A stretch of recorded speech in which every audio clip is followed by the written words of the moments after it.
오늘 말씀의 제목은 순종 시험, 순종 테스트 이런 주제로 말씀을 나누도록 하겠습니다. 여러분 우리가 교회 다니면서 이렇게 신자들이 이렇게 하는 얘기들이 있어요. 이제 여러분이 설교를 듣잖아요. 이제 목사님이 설교를 하잖아요. 제가 사람의 말이 아니고 하나님의 말씀을 전할 수 있게 해달라고 그렇게 하죠. 그렇죠. 그리고 사람 말 들으러 온 것이 아니라 하나님 말씀 들으러 왔다. 100% 맞는 말씀이에요. 그런데 여러분 성경을 가만히 보세요. 이 하나님은 빛이거든요. 말씀은 빛이거든요. 여러분 빛 앞에 가까이 가면요 굉장히 부담돼요. 할렐루야. 이거 그렇잖아요. 그래서 이렇게 어두침침한 데 가려. 왜 내가 좀 이제 완벽하지 않으니까 하나님의 말씀을 나에게 꼭 들려주세요. 그런 참 말은 좋은데 그게 굉장히 부담이 되는 거예요.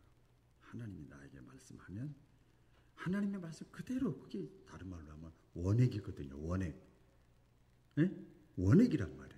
성경 말 그다 읽으면 되는데 카톨릭처럼 그냥 요새는 신부들도 설교하지만 그냥 읽기만 해서 중세 시대에는 설교라는 게 없었어요. 원액이에요. 그냥 그러면 그걸 또 풀어서 본인이 형편과 상황에 맞게끔 수준에 맞게끔 또 이렇게 했거든요. 하나님의 말씀을 듣기를 원하는데 그 말씀을 그대로 받으면요 원액이라 말이에요. 견디질 못해요. 사람이 너무 세. 율법을 지켜라. 회개해라. 이게 하나님 말씀이 그거거든요. 이게 굉장히 부담이 되는 거예요. 말씀이. 여러분 예수님이 내가 한번 십자가를 져볼까? 그리고 십자가 진 거 아니에요. 얼마나 부담이 예수님이 된 줄 아세요? 내가 한번 선교를 해볼까? 예수님 제자들이. 여러분 자녀들이 커가지고 성장해서 이렇게 우리 애기 한번 낳아볼까? 그리고 한번 키워볼까? 이런 사람 없어요. 한번 자녀를 키우려면요 얼마나 많은 부담이 가는지 몰라요. 그런데 우리 신앙 안에서 이 부담은 거룩한 부담이에요. 이건 복된 일이에요. 그래서 오늘 이제 말씀의 주제가 순정시험이라 여러분 좀 부담이 될 수도 있어. 이렇게 그러나 그것이 나에게 유익이 되고 복이 되는 것을 확실하게 믿으시고 마음의 문을 활짝 열고 받으시기를 주의 이름으로 축원합니다. 이제 다음 주일은 우리 교회뿐만 아니라 대한민국의 대부분의 교회가 2024년도 상반기 마치고 하반기 맥주감사 주일 예배로 드립니다. 우리 기독교의 2대 절기가 있어요.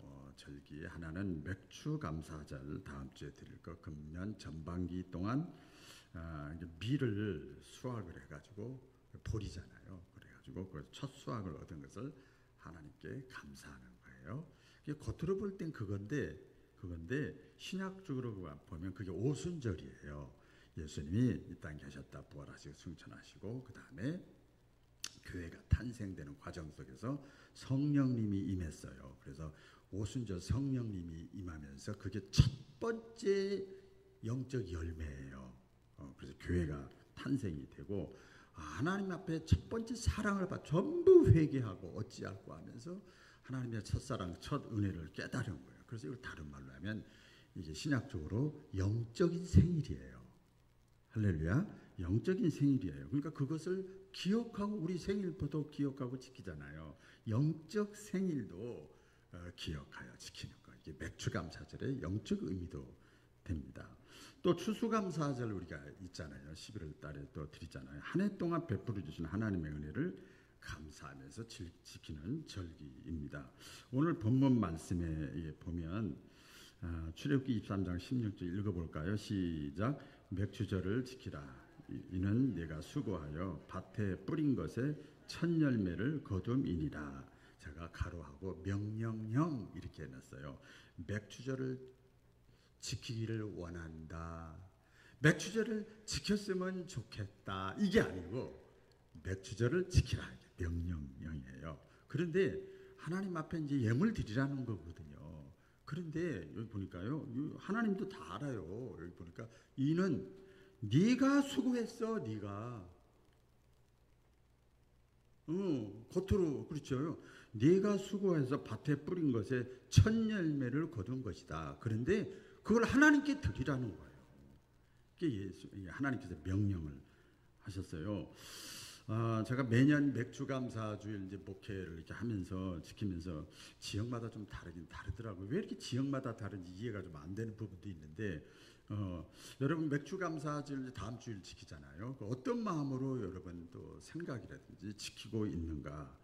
좀 안타까운 것이 좀 있어요. 이제 몇 년 전에 제가 한번 말씀드린 기억이 나는데, 부활절이나 성탄절이나 추수감사절들은 사람들이 좀 비중을 두고 많이들 기억을 하고 있는데, 맥주감사절에 대해서는 약간 이게 가볍게 여기고 등한히 여기는 걸 봐요. 하물며 어떤 사람들이 이렇게 얘기하는 사람도 있어요. 제가 지지난주에도 들었어요. 절기 때는 교회 나가지 말자 이런 사람도 있대요. 헌금 내는 게 부담된다고 이런 사람도 있대요. 어떤 교회는 지금도 이렇게 헌금 먹다 다 큰 교회인데도 다 그 헌금 바구니 막 돌리는데 따로 일반 헌금 말고 전부 앞에 나와서 여러분 옛날에 그랬을 거예요. 앞에다가 이렇게 헌금함 넣고 한 사람씩 전부 헌금을 내고 그랬어요. 아마 그런 교회 신자인 것 같아요. 제가 보면 얘기를 하죠. 굳이 맥주 감사제를 지켜야 되느냐? 우리가 농사 짓는 것도 아니지 않냐 지금. 가을에 추수 감사절 한 번만 지키면 되지. 두 번이나 드려야 되느냐? 이렇게 또 얘기하는 사람, 생각하는 사람이 있잖아요. 그러면 자 보세요. 하나님께서 우리가 여러분 교회 나와서 하나님의 말씀을 듣는 거잖아요. 하나님께서 왜 우리에게 맥주 감사절을 지키라고 권면하고 부탁하고 한 것이 아니라 명령을 하셨을까? 이거 아셔야 되잖아요. 그죠? 아셔야 되잖아요. 자, 보면요. 맥주 감사절을 제대로 지키는 사람은 신앙이 성숙한 사람이에요. 같이 해볼까요? 신앙이 성숙한 사람. 이스라엘 백성들은 잘 알죠. 40년간 광야 생활을 했어요. 여러분 광야 생활은 뭡니까? 전적으로 하나님께 주시는 그 은혜, 메추라기와 만나를 받아먹고 사는 삶이었어요. 이게 말이 그래서 그렇지 쉽게 말씀을 드리면 자기들은 일 하나 안 하고 손끝 하나 움직이지 않고 그냥 받아먹고만 사는 삶이 광야 생활이었어요. 이스라엘 백성들이 그랬잖아요. 마치 집안에 또 비유를 들면 금방 이해가 될 거예요. 마치 어린 아이들이 손 하나 까딱 안 하고 오히려 말썽만 일으키고 불평만 하고 부모님이 해주는 거 그냥 받아 먹고만 사는 거야. 이스라엘 백성들이 그렇게 살았어요. 여러분 어린 아이들의 특징이 뭔지 아시죠? 다 키워보셨으니까 또 보면 알잖아요. 부모님으로부터 그 사랑을 받고 모든 것을 다 공급받아서 살아감에도 불구하고 보면 부모님의 어린아이는 그래요. 부모님의 은혜를 알지 못하고 감사하지 않아요. 계속 달라는 거예요. 계속. 그러니까 이걸 우리가 보통 뭐라고 합니까? 나쁘다, 잘못되다 그런 게 아니라 철이 안 들은 거예요. 그렇죠? 철이 안 들은 거죠. 좀 고상하게 얘기를 하면 성숙하지 않은 거죠. 어린아이들을 그래서 미성년자라고 그러지 않습니까? 우리가 보통 보면 신앙적으로도 여러분 마찬가지입니다. 오늘날 교인들이 저를 포함해서 보면 우리가 예수님을 믿고 믿음의 선물을 받고 구원도 받고 죄사함도 받고 영적인 얘기죠. 은혜도 받고 축복도 받고 또 생명도 보존하고 하나님이 살려주셨어. 하나님이 여기까지 인도해 주셨어. 그걸 감사할 줄 알고 그래서 봉사하고 충성하고 내가 어떻게 하면 하나님 앞에도 보답하며 살까? 이러면 얼마나 좋겠어요. 그런데 그러지 못하는 사람 영적으로 사도 바울은 영적인 어린아이라고 그랬잖아요. 교회 안에 영적 어린아이들이 득실득실한 거예요. 그런데 이제 100% 이스라엘 백성들이 하나님의 도우심을 받아서 살던 이스라엘 백성들이 이제 후계자 여호수아를 통해서 가나안 땅에 들어갔잖아요. 가나안 땅에 들어가자마자 뭐가 끊어진 줄 아세요? 광야에서 매일 하루도 안 빠지고 하나님께서 주신 메추라기와 만나가 딱 끊어져. 가나안 땅에 들어가자마자 그런 일이 있었어요. 그래서 할 수 없이 처음에는 막 불평불만 하다가 이스라엘 백성들이 땅을 개간하고 씨를 뿌리고 그래서 뭐 농사를 짓기 시작하고 가축을 키우고 막 땀 흘리면서 열심히 일을 한 거예요. 가나안 땅에서 일을 한 거예요. 그리고 나서 상반기 동안에 그 수고의 첫 열매, 이제 볼이죠. 첫 열매를 가지고 거뒀어요. 그래서 이때 이스라엘 백성들이 첫 수확의 기쁨, 자기들이 이제 노력한 거잖아요. 그걸 가지고 하나님께 감사하고 하나님께 영광을 돌리는 거예요. 이게 맥추절의 첫 모습이고 정신입니다. 이런 거죠. 또 이제 비유를 제가 들면 더 쉬워요. 자식이 부모님께 사랑만 받고 은혜만 있고 다 이렇게 하다가 이제 커가지고 직장 생활해가지고 직장 생활해서 열심히 일을 해가지고 월급을 받아가지고 부모님께 감사한 마음이 드는 거야. 그동안 나를 키워주고 먹여주고 재워주고 옷 사주고 용돈 주고 다 했잖아. 지금 비록 내가 땀 흘려서 일을 했지만 너무나도 그게 감사한 거예요. 그래서 어떻게 합니까? 여러분 그런 분도 있고 안 그런 분도 있겠지만 부모님께 감사의 표현을 하잖아요. 이러면 저러므로 뭐 양복도 사드리고 외식도 해드리고 여행도 시켜드리고 막 이렇게 이제 자녀들마다 다르겠습니다. 그렇게 하잖아요. 또 어떤 사람은 신앙적으로 몇 번 우리 교회도 그런 여러 번 있었는데 땀 흘려서 일한 첫 월급을 가지고 하나님께 다 첫 예배로 드리는, 지금 우리 교회 나오도 안 나오는데 이제 다른 데 갔는데 그런 신자들도 많이 있습니다. 그 이스라엘 백성들이 지금까지는 하나님께 바다만 먹고 그러면서도 감사할 줄을 몰랐어요. 감사할 줄을 몰랐어. 그러니까 어린아이 신앙이고 덜 익은 신앙인데 맥주 감사절을 지키면서 자기들이 수고해서 땀 흘려서 일해서 하나님이 생각이 나서 하나님께 자기들이 노력해서 거둔 수확이지만 그걸 감사하는 마음을 가지고 하나님께 맥주 감사절을 지킨 거예요. 신앙이 성장한 거죠. 장성한 거죠. 다시 말씀드리면 우리가 항상 그 생각을 하셔야 돼요. 겉으로 볼 때는 내가 일한 거란 말이에요. 내가 얼마나 땀 흘려서 노력해서 일을 했는데 내가 일을 해서 번 월급인데 수입인데 그럼에도 불구하고 이게 철이 드니까 부모님이 생각나는 거예요. 부모님께 사례를 하는 거예요. 여러분 그때 부모님의 마음이 어떨까요? 야, 다 컸구나. 어떻게 그런 생각을 하냐? 내가 보람 있다. 기특하다. 그리고 기쁘고 행복하지 않겠어요? 여러분 하나님의 마음도 마찬가지예요. 자기가 노력해서 힘쓰고 애써서 이렇게 뭔가 성과물을 냈지만 하나님께 감사하는. 그리고 하나님께서 이제 볼 때 어떨까요? 야, 신앙이 많이 자랐다.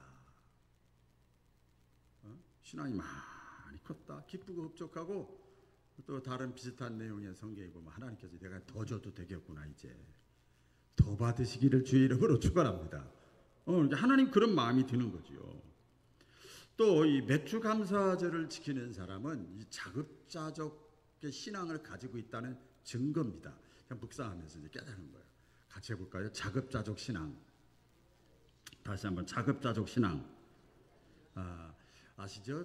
이제 얼마 전에 6.25가 있었는데 그 1950년대 우리나라 기독교가 6.25 동란으로 민족적으로 고통을 당했잖아요. 그래서 못 사는 나라가 됐잖아요. 그래서 미국을 중심으로 다른 나라들로부터 구제품을 받아서 먹던 나라와 우리 교회였습니다. 그러다가 1960년대 이후에 우리 기독교의 새바람이 불기를 시작했습니다. 어떤 게 있냐면 그때 가장 많이 나왔었는데 제가 그 초등학교 때도 중학교 국민학교 때 옛날에 그랬죠. 그때도 많이 봤어요.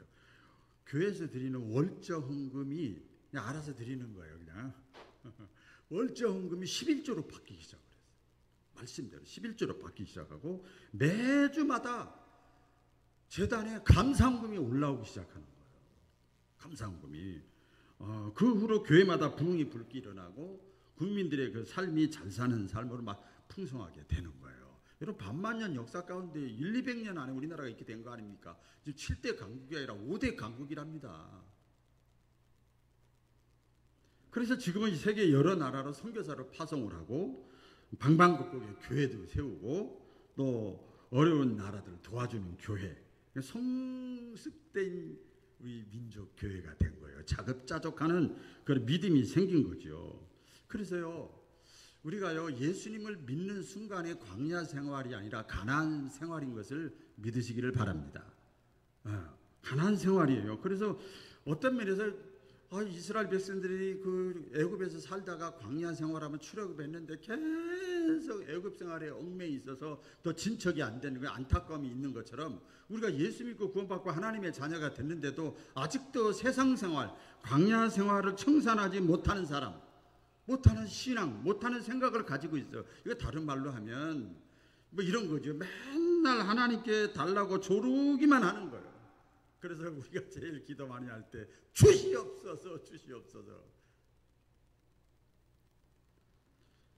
근데 그 믿음이 아니라 이제 자급자족이야. 이제는 나를 통하여 내가 베풀게 해 주시옵소서. 여러분, 기도가 그렇게 바뀌어야 되는 거 아닙니까? 나에게 건강 주셨으니까, 직장을 주셨으니까, 재능과 달란트를 주셨으니까, 직분을 주셨으니까 이것 가지고 내가 이제는 나누게 하시고 베풀게 하시고 섬기게 하여 주시옵소서. 기도 제목이 바뀌어야지요. 여러분, 신앙생활은 남의 것 가지고 하는 게 아닙니다. 신앙은 어디서 얻어다가 내가 생색내는 게 아니에요.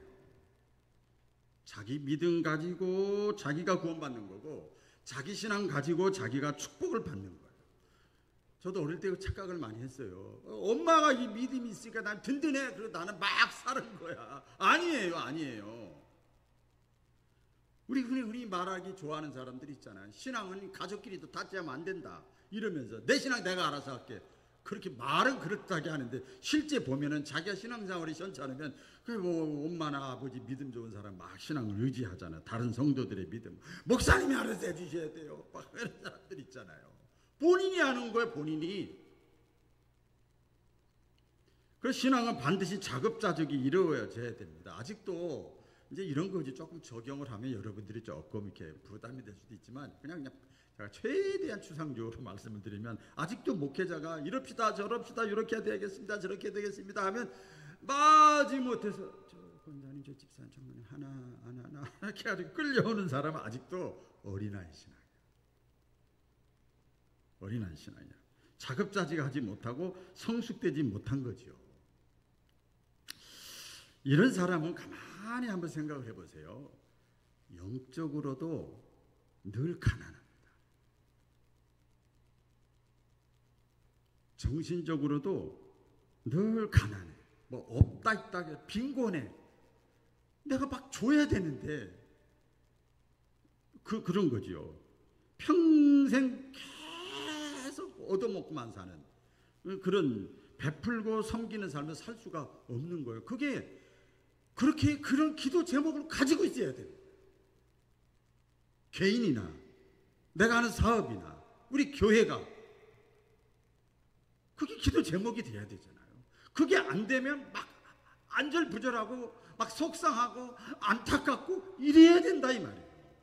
나 혼자 잘 먹고 잘 사는 거로 끝나지 않고 그런 단계까지 올라가는 거죠. 그 맥추절의 정신이 뭡니까? 감사하는 거예요. 그러니까 모든 것을 감사하는데 처음 것을 감사하는 겁니다. 예를 들어서 보세요. 깊게 적응을 시켜보면 처음 것이니까 하루의 첫 시간 하나님께 기도하는 거. 그죠? 아침 기도니 새벽 기도니 집에서 일어나셔야 되고 교회 나와셔야 돼요. 이게 성숙한 거죠. 일주일의 첫날 주일날 그렇죠? 하나님 앞에 드리는 거예요. 하루를 하나님 앞에 드리는 거예요. 수입의 11조 이거 하나님 앞에 드리는 거예요. 한 달의 첫날 하나님 앞에 드리는 거예요. 시간도 드리고 기도도 드리고 다 하나님께 하는 거죠. 한 해의 첫 주간, 하반기 시작하는데 첫 주간, 다음 주에 그것도 하나님께 드리는, 이게 성숙한 거죠. 여러분, 신앙의 자급자족이라고 하는 게 무슨 말인가 하면 맨날 일로 와 그래가지고 계속 엄마가 그냥 입에다 떠주는 게 아니라 이제 계속 있을 수가 없잖아. 이제 걸어 다니고 막 학교도 유치원도 다니고 다니니까 이제 혼자서 알아. 학교도 다니니까 혼자서 해야 될 거 아니요. 혼자서. 그 신앙의 자급자족이라고 하면서 스스로 성경도 읽고 쓰기도 하고 묵상도 하고 큐티라고 그러죠. 또 스스로 생활 속에서도 교회 공예배를 통해서 예배도 드리고 누가 뭐라고 안 해도 강조 안 해도 기도 생활도 하고 섬기기도 하고 성교적인 삶을 살아가려고 애를 쓰고 막 이게 신앙의 자급자족이요. 막 그런 마음이 생기는 거, 이거는 하나님이 복을 주시려고 하는 마음이거든요. 여러분 사실 생각을 해보세요. 일주일에 한 번 교회에 나와서 찬양하고 오늘 말씀 듣잖아요. 이거 충전하는 시간이 어떤 면에서 보면 은혜 받는 시간이잖아요. 일주일에 한 번 교회 나와서 남은 6일을 내가 신앙적으로 자급자족할 수 있을 것 같아요?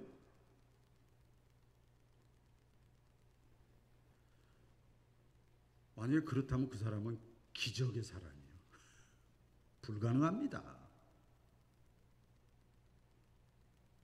저는 목사니까 당연하지만 새벽에 아침에 기도하고 하루를 살아도 조금만 그냥 금방 자급자족이 안 될 때가 있는데,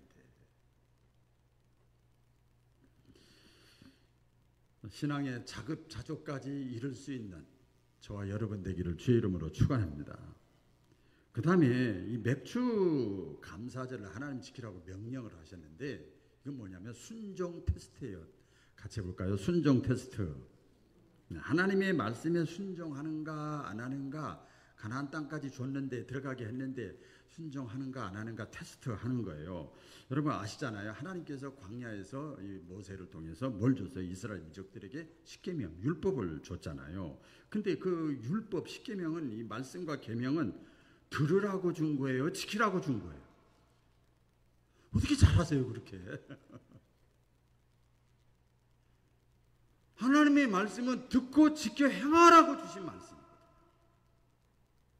너무나 간단합니다. 오늘 신명기 28장 한번 읽어볼까요? 시작. 내가 내 하나님 여호와의 말씀을 삼가 듣고 내가 오늘날 네게 명하는 그 모든 명령을 지켜 행하면 내 하나님 여호와께서 너를 세계 모든 민족 위에 뛰어나게 하실 것이라. 아멘. 자, 이렇게 신명기의 말씀을 하잖아요. 축복장이라고 하잖아요. 맥주절을 지킨다고 하는 것은 뭐냐면 하나님이 명령하셨잖아요. 하나님의 말씀을 지키는지 안 지키는지, 순종하는지 불순종하는지를 테스트하는, 우리 그 요한네슬레 목사님 그 하나님의 기준 테스트 저울이 이 감사절이랍니다. 1년 내내 하는 사람은 있겠지만 이 마지막 하나님의 시험하시는 테스트의 기준이래요. 여러분 잘 생각해 보세요. 성경을 통해서 우리의 신앙의 그 여정을 통해서 보면 우리가 기억해야 될 것은 뭐냐면, 우리가 신앙이 성장을 하면은요, 신앙이 또 성장하는 그 과정 속에서는 하나님이 반드시 테스트하십니다. 우리 한국말로는 시험한다 말이에요. 성장 과정에서는 마치 유치원에서 초등학교 1학년 학년이 올라가려면 반드시 시험을 치르는 것처럼, 테스트하는 것처럼, 신앙이 어린 사람에게는 시험이 없습니다. 신앙이 성장하고 크면 클수록 시험이 따르는 거예요. 그래서 그 시험을 내가 통과한다든지 이겨내면 그 사람의 신앙 인격이 놀랄 만큼 성장을 하는 거죠. 성경에 많은 사사들, 하나님의 사람들 보세요.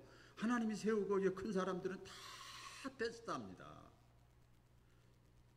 그래서 거기서 통과를 하면, 그래서 통과하는 과정 속에서 신앙이 단련되고 이제 쓸만하면 하나님께서 비록 그 사람을 비로소 도구로 사용하시는 거예요. 할렐루야. 됐다 인정받고 그래 하나님이 쓰시는 거죠. 여러분 보세요. 하나님이 크게 보는 거, 우리 성경 우리 많이 말씀 듣고 했잖아요. 여러분 보세요. 여러분이 한번 생각해 보세요. 하나님이 뭘 더 크게, 기도하는 걸 크게 보실까요? 순종하는 걸 크게 보실까요? 기도하면서도 순종 안 하는 사람이 있어요.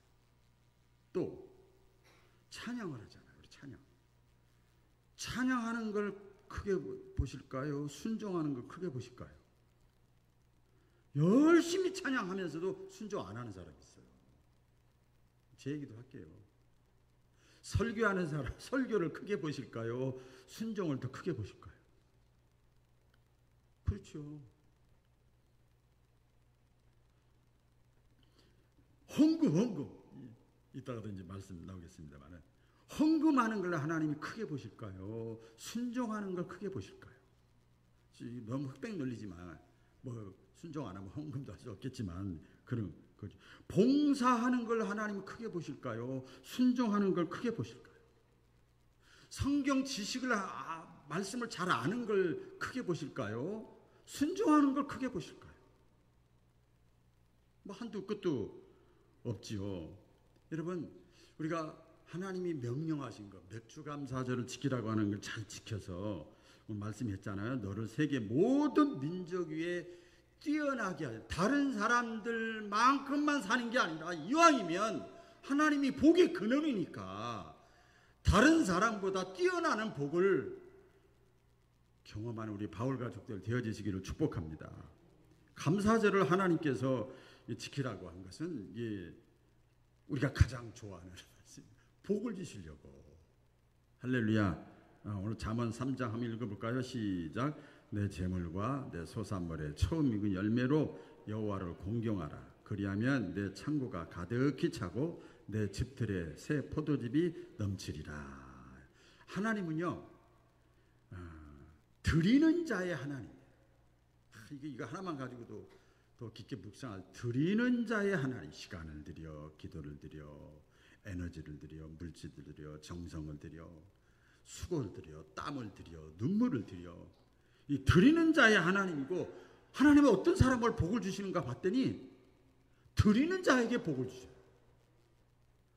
오늘 말씀, 이 말씀 묵상하면서 제가 이제 깨달은 걸 말씀드리는 거죠.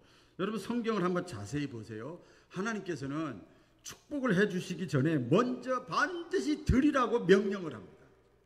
그렇죠? 그러잖아요. 이 설교라고 듣지 마시고, 여기 몇 사람 제가 이렇게 소개를 하려고 하는데, 아브라함이 복의 근원이 되기 전에 그렇게 사랑하는 100세 때 낳은 아들 이삭을 드리라고 했잖아요. 그렇죠? 또 엘리야 선자가 사르밧 과부 남편 죽고 한 끼밖에 없는 그 밀가루와 기름, 그걸 달라고 하죠. 드리라는 거죠, 하나님께. 그거 드렸더니, 하나님께 바쳤더니 하나님께서 채워주시는 거예요. 상상도 못한 거예요. 오병이어도 마찬가지, 어린아이가 드렸지만 드렸더니, 여러분 그 내막을 보면요, 다른 어른들 다 가지고 있었어요. 한 끼 먹을 거 안 낸 거예요. 다 안 드린 거예요. 어린아이만 드린 거예요. 재물이 빈약하면 축복의 비가 내리지 않는다, 이런 아주 유명한 말씀이 있어요. 엘리야 선지자가 그 바알 아세라 선지자 850명과 싸울 때도 이 기도 대결을 했잖아요. 그때 뭘 드리죠? 송아지. 여러 가지 제사 재물이 있는데 송아지가 가장 비싼 거예요. 송아지를 번제로 드렸어요. 그 3년 동안 반 동안 가뭄이 돼서 가장 귀한 게 뭐냐? 물인데 물을 12통을 꽉 채워서 드린 거예요. 그랬더니 하늘에서 불이 떨어져 가지고 승리하고 응답의 역사가 나타났잖아요. 하나님께서 그동안 받기만 했던 이스라엘 백성들에게 드리라고 명령하는 거예요. 지키라고 명령하는 거. 왜? 하나님이 또 주고 싶어서 그런 거야. 더 좋은 것으로 풍성하게 채워 주시려고 하는 거죠. 하나님이 그래서 맥주감사절을 지키라고 하는 거죠. 하나님의 명령에는요, 반드시 축복이 따릅니다. 여호와 하나님을 기쁘시게 하라, 명령이야. 그리하면 그가 네 마음의 소원을 이루어 주시리로다. 너는 범사에 하나님을 인정하라. 그리하면 그가 너의 인생길을 지도해 주시리라. 하나님의 말씀을 삼가 지켜 순종하라. 그리하면 네가 나가도 들어가도 복을 받게 하겠다. 하나님의 명령에는요, 하나님이 지키라고 할 때는요, 반드시 축복을 예비하고 있는 거예요. 마당을 깔아놨을 때 매주 드리지 마세요. 맥주감사 딱 저기 했을 때 첫 열매, 첫 월급 드리십시오. 하나님 앞에 드리는 거예요. 그리고 기다려봐. 한번 박은환 목사 설교가 아니고 성경 말씀이니까 한번 기다려보는 거예요. 말씀을 마칠게요. 이렇게만 하면 아무것도 의미가 없어요. 이제 구체적으로 보면 맥주절을 어떤 마음으로 지켜야 되느냐. 첫 열매는 하나님의 것이다. 이런 생각이 있어야 돼요. 이런 마음, 이런 믿음이 있어야 됩니다. 출애굽기 13장 2절 다 같이 시작. 이스라엘 자손 중에 사람이나 짐승이나 물어나고 초태생은 다 거룩히 구별하여 내게 돌리라. 이는 내 것이니라 하시니라. 그게 뭐냐면 간단하게 말씀은 이거예요. 하나님 내 거 나에게 드려. 그렇게 말씀하는 거죠. 그러니까 일반인도 직장인도 지금 맥주주 농사질 안 된다 하더라도 첫 번째 수확 이거 있잖아. 이것을 일반 헌금과는 구별되게 하나님 앞에 드리는 거예요. 그럼 하나님이 구별되게 또 채워주시는 거죠. 성경 말씀 그대로입니다. 그리고 자원함과 감사함으로 맥주절 모든 게 다 마찬가지겠습니다만은 드려야 됩니다. 같이 해보겠습니다. 자원과 감사. 여러분 보세요. 하나님께 드릴 때 뭐 물질뿐만 아니라 모든 게 다 그래요. 하나님께 드리는 것 중에 감사가 따르지 않고 자원함이 따르지 않으면 겉으로 보면 드렸거든요. 근데 성경 깊이 보세요. 하나님이 안 받으세요. 안 받아요. 하나님이. 기뻐하지 않는 거지요. 여러분 잘 아시잖아요. 사도행전 5장에 아나니아 삽비라 이 부부 있잖아요. 하나님께 거액의 헌금을 했어요. 땅을 팔아가지고. 그런데 감사와 자원함이 없는 거예요. 하나님이 받지 않으셨잖아요. 안 받는 정도가 아니야. 왜? 앞으로 이런 것이 관행이 되면 교회가 복잡해지게 생겼어. 그 자리에서 직사시킵니다. 처음 교회가 시작되는데 이게 관행이 되면 안 되지. 하나님이 얼마나 철저한 교통정리하시는지 몰라요. 또 마가복음 그 12장에 보면 가난한 과부가 가장 적은 액수의 헌금을 하나님 앞에 드리잖아요. 근데 신기해요. 칭찬하고 축복을 합니다. 그러니까 아나니아 삽비라 부부가 내는 헌금하고 가난한 과부가 내는 헌금하고 그 차이가 뭐냐면 자원함과 감사함이 있느냐 없느냐 차이예요. 저는 이 말씀 묵상하다가 오늘 그 새벽에 나와서 이렇게 확 깨달아진 거죠. 창세기 말씀에 이런 말씀이 딱 떠올라서 빨리 적었는데 창세기 4장 4절에 보면요. 이런 말씀이 있어요. 하나님이 제물을 받으시는데 가인과 아벨 얘기입니다. 아벨과 그의 제물은 받으셨으나 잘 들어보세요. 하나님이 아벨의 제물을 받은 게 아니라 아벨과 그의 제물은 받으셨으나 또 5절에 보면 가인과 그의 제물은 받지 아니한지라. 그러니까 제물을 드리기 전에 나를 감사와 자원하는 마음이죠. 중심을 먼저 하나님이 받으시는 거예요. 너무나 귀하잖아요. 지금도 그 하나님은 우리의 하나님이시잖아요. 맥주절 한 주간 앞에 놓고 하나님이 내게 가정적으로나 사업적으로나 물질이나 모든 면에 있어서 혹시 내가 받을 은혜가 있는지 없는지 한번 이렇게 계산을 헤아려봐요. 그리고 나서 감사하는 자가 돼서 더 큰 감사의 주인공 되시기를 축복드립니다. 기도하겠습니다. 하나님 아버지, 이왕이면 축복의 주인공, 더 많이 감사할 수 있는 사랑하는 우리 바울 가족들, 청년들, 청소년들, 어린아이들, 집사님들, 권사님들, 장로님들 모두가 되게 하여 주옵소서. 어린아이 신앙에서 성숙한 신앙, 하나님이 기뻐한 신앙, 자급자족 신앙을 통하여 하나님이 더 주고 싶어하는 것을 마음껏 받을 수 있는 성숙한 믿음의, 장성한 믿음의 바울 가족들, 성도들 다 되게 하여 주옵소서. 예수님의 이름으로 기도드립니다. 아멘.